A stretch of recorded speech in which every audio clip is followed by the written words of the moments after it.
Buenos días a todos y a todas. Yo soy David. Hello, everyone. Welcome back. I'm David. This is another installment of our weekly Facebook Live Spanish question and answer session. We're so excited to be back with you. Espero que todos que están en los Estados Unidos hayan disfrutado sus fines de semana largos. I hope that everyone in the United States has enjoyed the long weekend for Labor Day.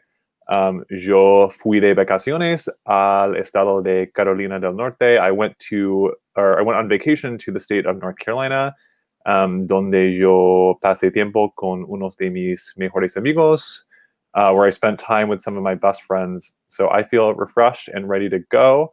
David, ¿cómo estás tú? How are you? Hola a todos y a todas. Mi nombre es David, también tenemos el mismo nombre. Soy el editor de español de Babel y estoy en Berlín. Hola desde Berlín. I'm very happy to see you here. Many people from Florida, from Inglaterra, from England, from Texas, Seattle, New Jersey, Nueva York. It's always very nice to see people from different places. I'm always very, very happy to be here also with you, sharing our knowledge on languages, Spanish. And here we are. David, I hope you had a great vacation. And I was the entire weekend here in Berlin, in Germany. It's getting a bit cold here, but I'm very happy because yo soy de Bogotá. I come from Bogotá, Colombia, and Bogotá is a very cold city. So this is the perfect weather for me. David, since I think we are ready to get started, because I think everyone is here waiting for the topic for today. What do you think? Maybe we should start with the question that we had from last week, where when we learned about desde, hace, and desde hace, the difference. Yeah. So maybe we can have a quick review before we start with our topic today. So we had this sentence. ¿Cuánto tiempo aprendes español? And here we have three options. Desde hace, meaning since when, or hace, which means ago. So what's the right answer? So we'd like to know from everyone what the right answer would be here. A, B, or C. A, desde, B, desde hace, or C, hace. What do you think?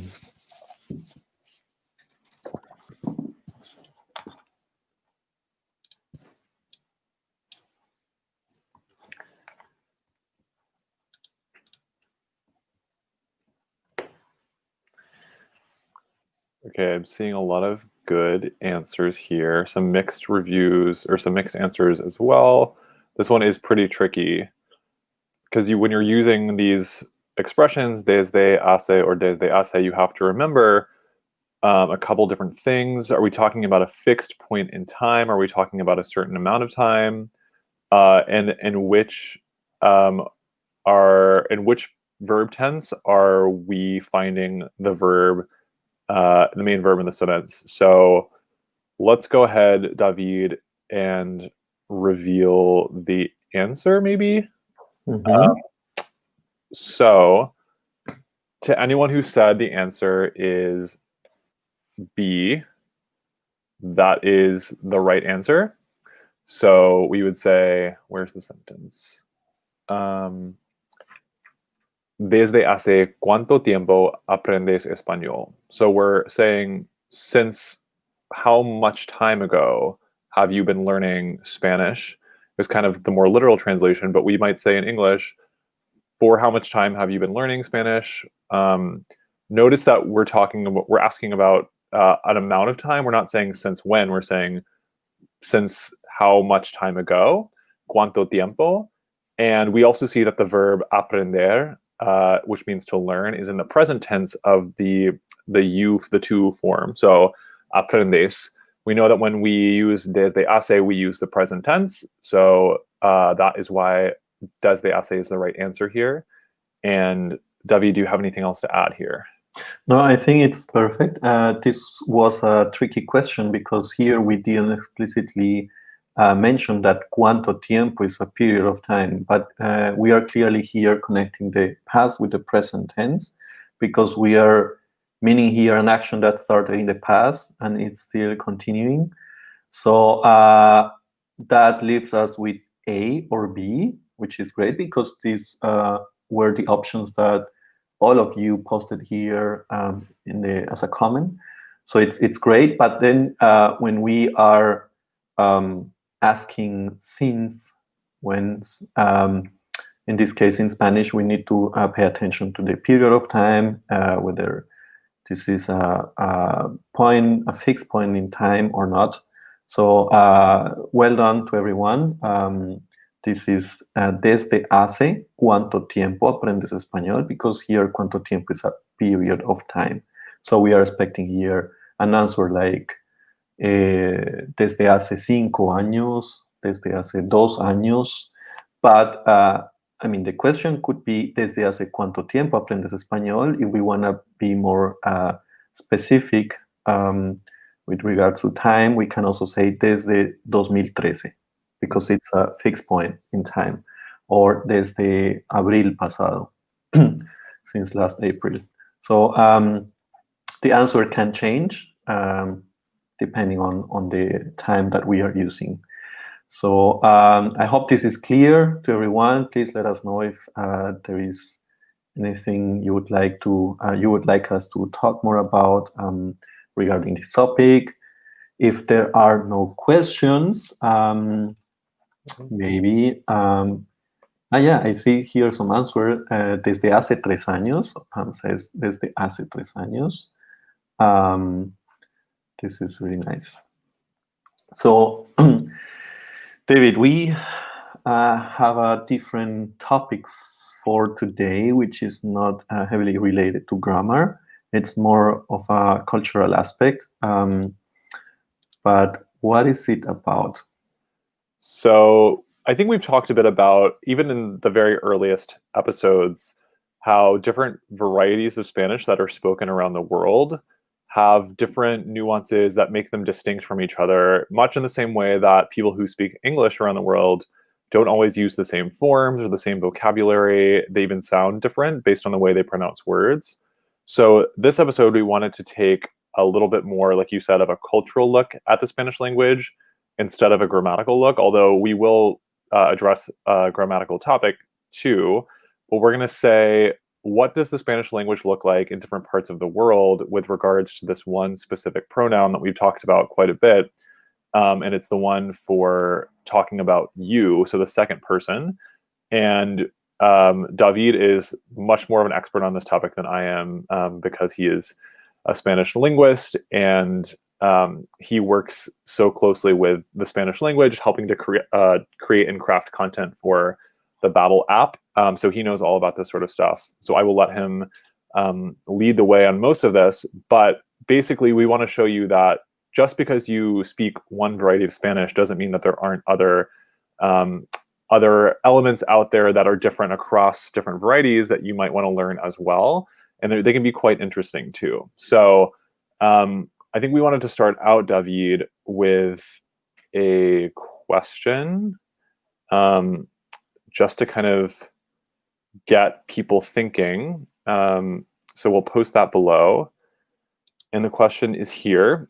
So we ask, in how many countries is Spanish an official language? So the answers to choose from are A, 11, B, 16, and C, 21. This is just a fun kind of trivia warm-up question. I think it's an important question because since we already see in the options that there are many countries where Spanish is spoken, we can expect also certain differences. Well, we see lots of sis. I think it's clear to most of us that Spanish is spoken in 21 countries as an official language. So well done, everyone. It's 21. Yes. Yeah, I think I can start with today's topic, which is basically, I think you already know that there are two different ways to say you in Spanish, but there are actually three: tú, usted, and vos. And I think the last one is not very common in our Spanish classes because it's widely used in the south of South America, in Argentina, more specifically in Paraguay and in Uruguay and many other countries. But before we get to that, before we get to vos, I'd like to mention some of the rules, the countries, the regions where all of them are used, tú, usted, and vos. And I would like to start with tú. So this, the use of tú is called tuteo in Spanish. So you might have already heard this word before, tuteo. And tuteo means actually the use of tú. So usually we can also say when we are in very formal context, we can also ask, ¿podemos tutear? Can we use tú? Yeah, basically. So this is the first rule that I'm gonna introduce today, when to use tú and where tú is used actually. This is a very easy one because this is used mainly with family, with friends, with relatives, with close colleagues as well. So we can also be in an office, in a meeting, and I can also tutear David. Yeah, I can also use tú with David. It's very common actually in countries like Spain and Mexico, where the use of tú is widely spread over usted. So usted is not very common to hear. So this is an advantage if you're learning Spanish and if you're in contact with Mexicans and Spaniards, because they are more, it's more likely to hear from them the use of tú. So we collected here a couple of sentences where we see the use of tú, and please bear in mind that it's not only about tú as a subject. So I cannot say this. I can ask this question, for example, ¿Me puedes pasar la sal? Can you pass me the salt, please? And here we see that tú is the subject of the sentence. This also affects the use of you in different positions in the sentence. So, for example, when I say el reporte, te lo mando el viernes. I'll send you the report on Friday. The verb tense is here present in Spanish. Don't get confused by that. This is another topic. Present tense is widely used in Spanish. It's more common than in English, so don't get confused by that. In this case, we are using el viernes, which clearly indicates, refers to the future. So el reporte, this is the direct object. This is duplicated in the sentence. That's why you see lo there. Why are we doing this? This is something that we are going to explain also in the future. El reporte te lo mando el viernes. And there we see te. So this is a clear connection to meaning you. So this is very informal. This is something that we are expecting to hear in an office, in a working environment. So as you can see, tú is also used in this. It's also used in this formal context. Whereas we can also hear that when using it with the imperative. So this is a command. Camila, come here. Camila, ven aquí. So as you can see, the use of tú is very important because we can have it as a subject, as a direct object. We can have it as an indirect object. We can also use it with different tenses, verb tenses, and it gets a bit harder, I know, because in English there is no verb conjugation. There is only one you, and in Spanish we have so many yous. But it's very important to know that two is the most common one, and that's why we are starting today with two. And I think there might be no questions here because it's just so common. We are used to hear people using two. We might be also using two in our daily communication in Spanish. So I think we are good to go. We are go to skip to the next one, which is so if the first one is called tuteo, the second one will be called ustedeo, which refers to the use of usted. So usted is mainly used when addressing unknown people, authorities, and elders. If I'm talking with my granddad, well, I can use tu because he belongs to my family. But in some cases, it is also even possible to use usted with your parents, actually, which is actually my case. So usted is also very well known because it is used in formal context, and as I was saying, usted is also used with authorities, with unknown people, and this is the form that we prefer when actually, I don't know, traveling in a different country where we don't know anyone. So if we are going to a hotel, we are checking in, we can use usted. I think it sounds proper to the context. If we are also, I don't know, talking to the taxi driver, you are good to go with usted because it's always the right option. I tend to find, David, that in cases where I'm talking to someone who is a stranger, like you said, and I just want to be extra polite and make sure that I'm using good manners, that's when I use usted.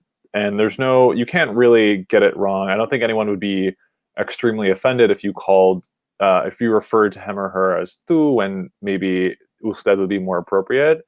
But I find that I just default to usted to be extra safe, so as not to offend anyone's sensibilities or make them feel like I'm not being polite in a certain way. So I think with anyone, I mean, I grew up in the south of the United States, so I call people sir and ma'am a lot, and I think that's just a sort of manners thing. So I think in similar cases where you're getting to know someone for the first time, or you're maybe part of a transaction, you're checking into a hotel, you're buying a taxi cab, I think that usted is a really appropriate choice. Even if you are worried you're maybe being a little bit too formal, I don't think you can be really too formal in cases like this. Mm-hmm. Yeah, exactly. That's very important. I mean, if you are in a different country and you start using tu all the time, it's not that bad. Because people will understand. People also will appreciate that you're speaking in Spanish with them. It's about finding the right register for the different situations. So our purpose here is to make it clear that in formal context or when being unsure what to use, let's go with usted because usted always works. It's pretty formal.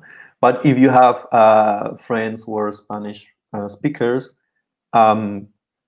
use always tu because it sounds very weird when we are very close and people start using usted. And this is also something really interesting that happens on my side because I come from Colombia. I was born in Bogota, but my parents were born in a different region. So they migrated to the capital. So I come from the countryside where the use of tú is not very common. So I always use usted with my parents. Mhm. And they also use usted with me. And it sounds very weird when my mom tries, is using tú with me. I don't feel very comfortable because I grew up in a different situation context. So she was always using usted with me and with my brother, but we use usted with my sisters. So it's very complicated. It's different also in even inside a country like Colombia, for example. So I can also mention many examples in Colombia. But I'm going to show you some example sentences here where we see how we use usted. So usted es muy amable. You are very kind. This is very formal. This is something that we can say when someone is helping us, for example, a stranger. So, usted es muy amable. Muchas gracias. Very, very useful. Usted also implies that we are using the third person. As you can see here, the verb conjugation is es, which is also the same for él and ella. Ella es, él es, usted es. Muy amable. Yeah. So, this also affects the way we use usted in different parts of the sentence. When we use usted as a direct object, for example, when we want to visit you, I want to say, esta tarde lo visitamos. In this case, we are using lo. If you remember well, we learned these direct object pronouns. Lo refers to masculine nouns. And in this case, usted has the difference between lo and la. So if we are addressing a lady, we say la visitamos. If we are addressing a gentleman, we are saying lo visitamos. So pay attention to that. Because when using usted, we might need the gender differentiation in Spanish. So it's that's why we wanted to show this example sentence to you. And that also affects the way we use the imperative in Spanish, like when we give commands. So we have this sentence, llame al señor García el lunes. Call Mr. Garcia on Monday. If we were using here tú in a more informal context, we would say something different. We would say, llama al señor García el lunes. It's very important to pay attention to the ending when we are learning how to conjugate verbs, because the difference between llama and yame is, I mean, it's clear in the context, it's a common, but as you can see, if we say llama al señor García lunes, we are being very informal. Whereas when we say llame al señor García lunes, we are being very, very polite. Very, very polite. So these are the main differences between tú and you. These are the most used personal pronouns when addressing someone in Spanish, tú and usted. As I was telling you before, tú is very used in Spain and Mexico. It's actually very common to hear that. Whereas usted is more common in some other countries, like for example in Colombia. I don't know, people tend to say that I'm very polite when I'm speaking in Spanish, but it's not my purpose. I think it's the way I speak. But I actually learned how to use tú more often when I entered college. So when I went to college for the first time, I started talking to my new friends there. They were like, "No, you don't use usted with me. It sounds really, really weird." And that's why we are bringing up this topic to you today. So David is asking, usted is third person singular? Yes. When conjugating verbs, when using usted as a direct object, we are going to use usted as any other personal pronoun in the third person singular. Kelly's asking, is this imperativo? The last sentence, yes, this is imperativo. Yeah. Call me on Monday. It looks like, yeah, this is a point of confusion for a lot of people, this sentence specifically. And we are looking first at actually only when we're talking about the conjugation at the verb llamar. So all the extra stuff, al señor Garcia el lunes, doesn't affect the conjugation. So you can disregard that. Let's just focus on yame. So Emily says, is the usted not yama? I thought the two would be yamas. So technically, this would be correct if we're talking about the present tense, which is what we would call the or in specifically the indicative mood. This is a lot of technical jargon for what means. We're asking the question: are we saying something as a statement of fact, or are we telling someone to do something as a command? And in this case, we're saying a command. So the imperative form, the command form of llamar, in the third person singular form would, for usted as well, is yame. And for two, the second person singular form, informal, it would be yama. So it's a little bit different from indicative tu llamas, you call, versus tu llama, you call. Like I'm telling you to call someone. Same thing with usted llama, you formal call whoever as a statement of fact, versus usted yame, which is a command. So I'm telling someone, I'm addressing someone formally with usted, but I'm saying yame, which means to call. So it's a command in that sense. This is just a matter of learning specific verb conjugations, but it's important to know whether the sentence you're saying is this indicative statement of fact, in which case you would use the conjugations that Emily is referencing below, or whether it's a command and then you have the imperativo, and that would be what you see here, llame al señor. Yeah, so I think that also answers this question by Cindy. Where is the formal usted? So it's implicit here in the verb form.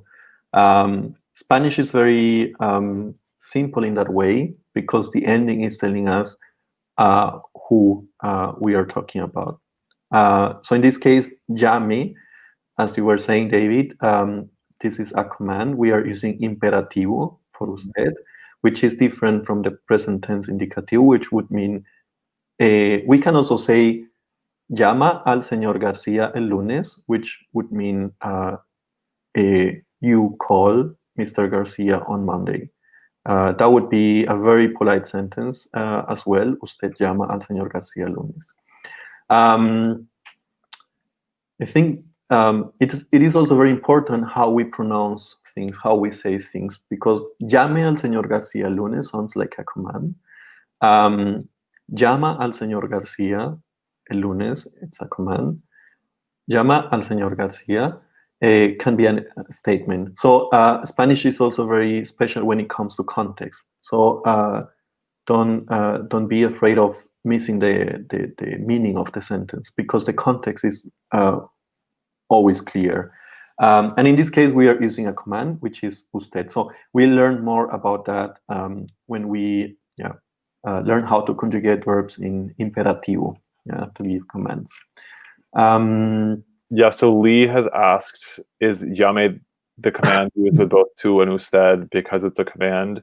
So here the answer is no. You actually do have to differentiate, as you would in the indicative case, the indicative mood. So if you're saying you informal, tu llamas al señor, you call the man, that's a different verb conjugation from usted llama al señor, you formal call the man, as a statement of fact, not a command. So notice how the conjugations are different for those two verbs. Even when you're giving a command, you have to also differentiate the verb endings, the conjugations. So if I'm giving a command to tu, informal, tu llama al señor, I'm telling you to call him. or usted llame al señor. Yeah. So it looks like so many people are confused according to the comments. Let me add another example, because you might remember the first one where I used a command with tú.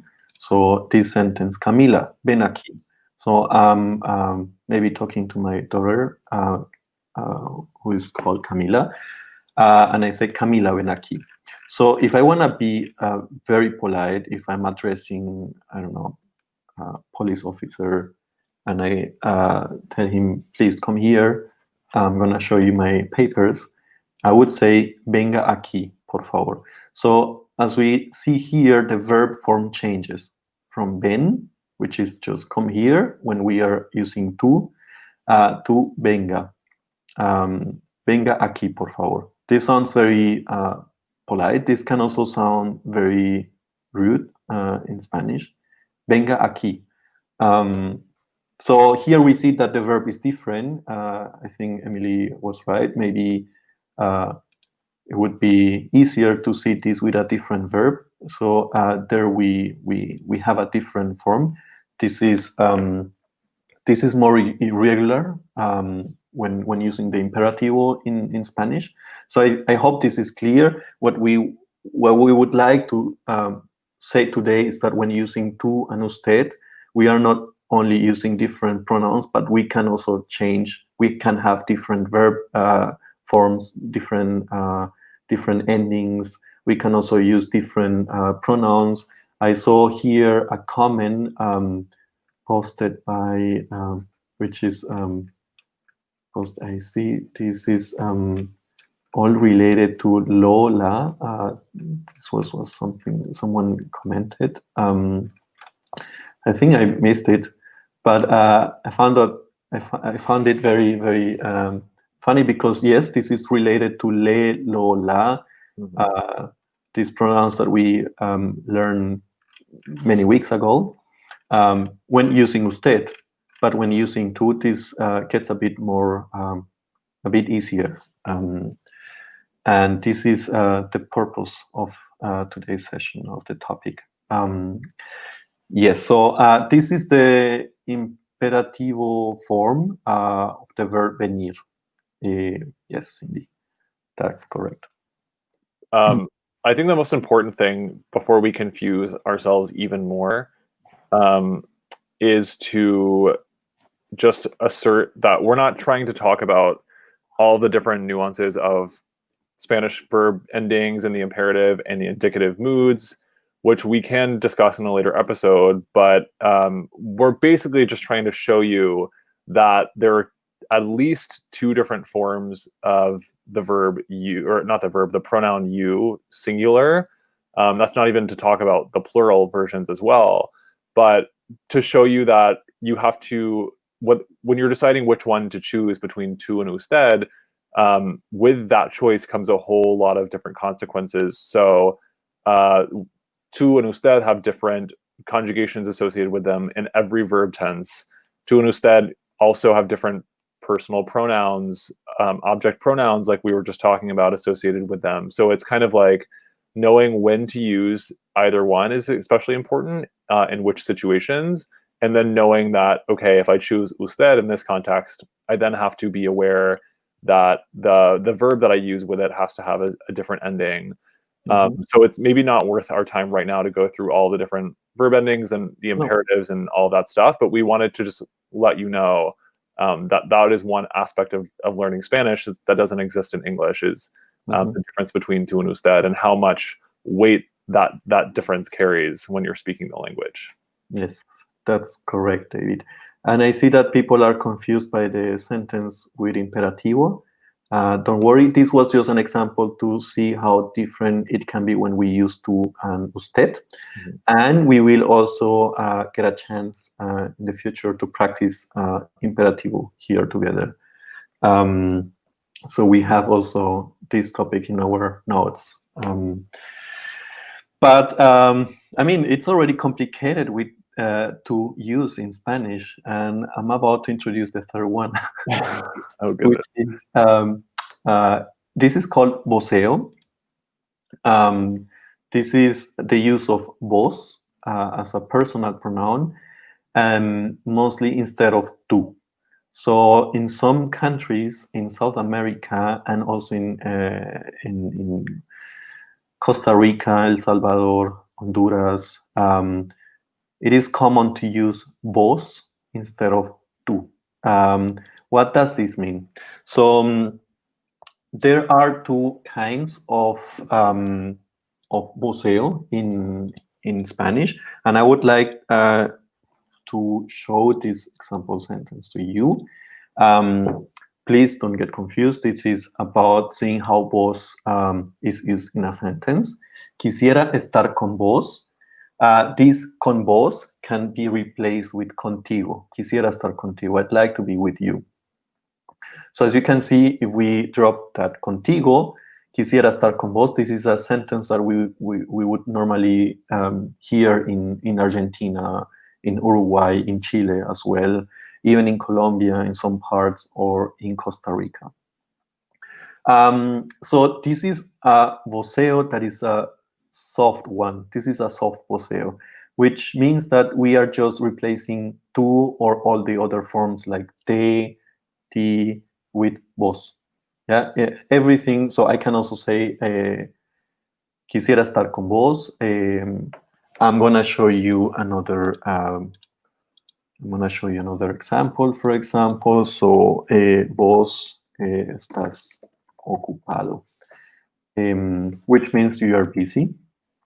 I can also say tú estás ocupado. So this is the soft poseo, which is very common in many countries like Colombia, Ecuador, El Salvador, Guatemala, and Venezuela. It is just that, I don't know, it's not about sounding more like cool. It is just the way they speak. They don't use tú, they say vos. There is a important characteristic of the use of vos when always replacing it instead of when using this instead of tú, which is when I say I am waiting for you, the very same case is the same as tú. Te estoy esperando, te espero. Vos me esperas. You are waiting for me. So I wanted to show this example to you because this is the soft one. So we are just replacing tú with vos. And there is a hard voceo, which is used in Argentina, in Chile, in Uruguay and Paraguay, and also in Costa Rica. What is the hard voceo? So if we are using vos as a subject, the verb is going to be conjugated in a different way. So in this case, not only the personal pronoun, but also the verb changes. So in this case, I see this sentence that belongs to the previous case where the personal pronoun changes. So instead of saying tú, we say vos. And I say, vos eres una buena persona. You are a very good person. But let me show you this example to you, where we see that the verb has a slight change. Vos sos un gran ejemplo para mí. You're a great example for me. So in this case, we are conjugating the verb in a different way. And you might be a bit scared because the verb is completely different. This is actually one of the few ones that are completely irregular, that are very too different from eres, which is the most common way to say that in Spanish. So vos sos un gran ejemplo para mí is actually very regular when conjugating verbs. But since I think we are not very exposed to this form, it's okay not to learn it because it's not. I mean, it's used, and you're gonna hear this if you go to Argentina or if you have Argentinian friends, and it's always interesting to see how they use vos and how they conjugate verbs. Because when conjugating verbs with vos, they're actually very regular. And I'm going to show you this example with the verb jugar. So the verb jugar means to play. And I want to say this in Spanish. You play very well. Vos jugás muy bien. So I'm adding here an example on the screen. And I want to say this. So I'm using the verb jugar, which means to play. So when using tú, I would say tú juegas muy bien. It's an irregular verb. In Argentina, they would say vos jugás muy bien. There is no vowel change. It stays the same. The verb doesn't have a change in its vowel u. So it's about adding the ending. Vos jugás muy bien, and I would say tú juegas muy bien. It's a bit different, and I think this is it. We can have a look at a different sentence with vos and a different verb tense. Vení para contarte algo. This is aligned with the other examples that we presented today with Camila. Ven aquí, Camila, come here. Venga aquí, when we want to sound very polite. And in this case, this is the same verb with vos, in this case, when we are using vos. So, vení para contarte algo. This is a regular conjugation in imperativo when using vos. And it means come, I want to tell you something. So again, this is just informative. We are not here with intentions to scare you with these different forms. The idea is that we get to know different varieties, that we are aware of these differences, and they are very interesting. And yeah, please let us know what you think about this, and if you want to learn more about these topics, because we can also prepare something for you. So, David, I will say that to me, the form vos is very confusing only because I never learned it in school. I think it's because it's so regionally specific. You can get by without ever really needing to know it unless you're going to these places where it's used a lot more. But I think that the most important thing to stress is that it does exist, and you might hear it if you're traveling to one of these countries that or regions that uses it.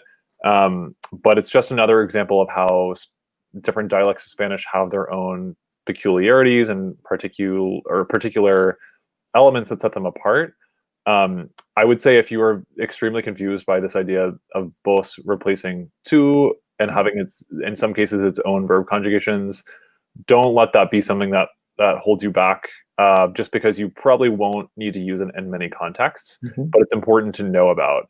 And then another point I've seen in the comments, some people asking, is vos the same as vosotros?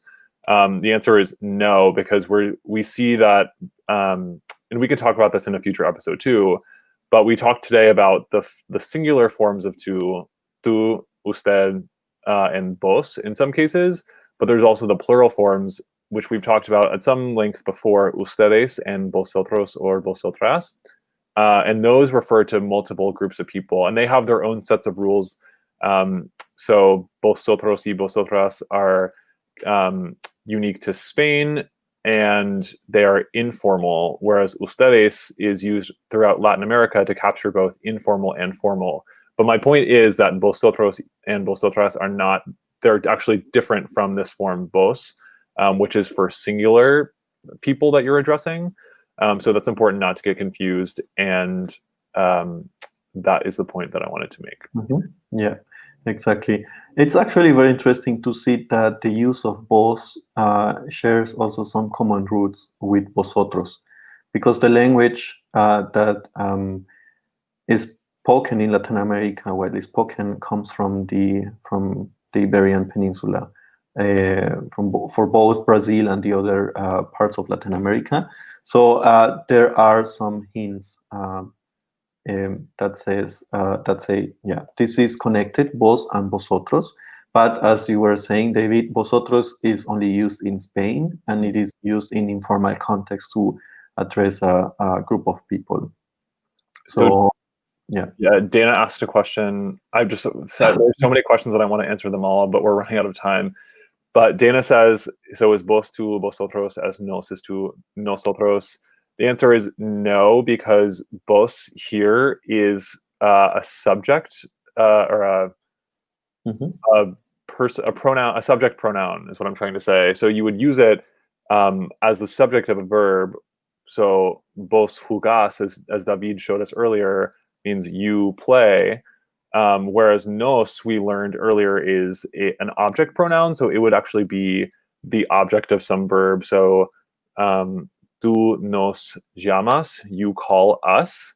So nos here is, it's kind of receiving the action of the verb, whereas vos would be doing the action of the verb. And I can't even come up with other than vos jugás, I wouldn't be able to come up with an example of a verb conjugation. You don't need that. Yeah, because I never learned how to do those conjugations. It is just an important thing to notice, because Argentinians speak a bit different, but it's also I mean, it's clear to many of us who are speaking Spanish, and it's a matter of getting used to these differences. Cesar is asking, is this something they use in Puerto Rico? As far as I know, Puerto Rico uses, like people in Puerto Rico use tú and usted in the common ways, like in Mexico and in Spain, in many countries. And this is something that we want to mention here before finishing our session today, which is don't get confused by vos, because we can use tú in informal situations when addressing our friends, our family, relatives, children, and we can stick with usted when addressing unknown people. So this is completely perfect, and this is the case for many countries where Spanish is spoken.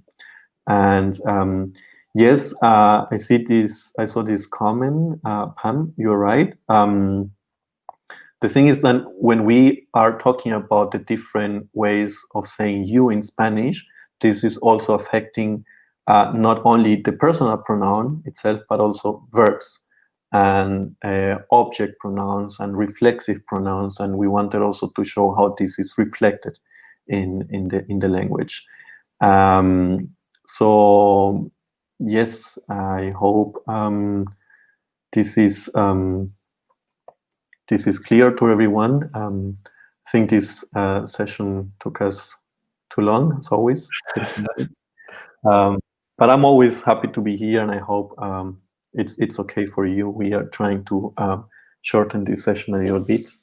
If it gets too long for you, please share with us your comments, your thoughts, your concerns, everything what we can help you out with. And I think, David, I don't have anything else to add today. Yeah, I think it's about time we say goodbye. I'm loving these questions, and I want to say sorry again if we confused you. That was not our intention at all, but I completely see the feedback that you've given us, how we could maybe make it more clear next time. This is also in and of itself just a really confusing topic because English does not have an equivalent sort of concept. So I will say there are two magazine articles from Babel magazine that I was thinking of while we were presenting this topic, and I'm trying to find one. I think we have one about formal and informal forms of you in different languages. I'll try to find that and put it below. But there's one, if you're curious about the amount of people who speak Spanish around the world and where, there's a great article that we have. I'll post here. And then there's also another great article about the nuances of Spanish dialects around the globe. So that'll tell you about how vocabulary can be different or elements of grammar can be different depending on the variety of Spanish you're speaking. Other than that, I think it's about time to say goodbye. So I'll do my usual spiel and say, if you have any questions at all, please feel free to keep commenting below or find us on social media at BabbleUSA, on Twitter, Instagram. You're here on our Facebook page, so you know where to find us. Send us a message. We will be back next week at the same time, September 15th at 1 p.m. Eastern. And we'll also drop a Google form here, as we always do, if you have suggestions or ideas for what you'd like to see.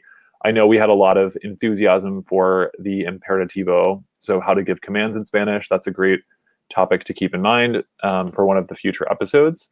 And thank you all so much for being engaged and asking questions. As always, we love to see the same faces coming back and new faces as well. So welcome to everyone who is new for the first time. If you'd like to see other topics that we presented in the past 16 or 17 weeks, they're here on our Facebook page and on YouTube as well. So I will drop those links too. Mm-hmm. Okay, everyone. Perfect, David. So before I say goodbye, please check this document where we collect all the sentences, the topics that we presented in the previous weeks. I see that people are asking also for some charts. Hey everyone, we can add them, and yeah, check out that document where we post our sentences. It's going to be useful for you. And yeah, it was a pleasure. Thank you very much, and see you next Tuesday, same time, same channel. Adios. See you.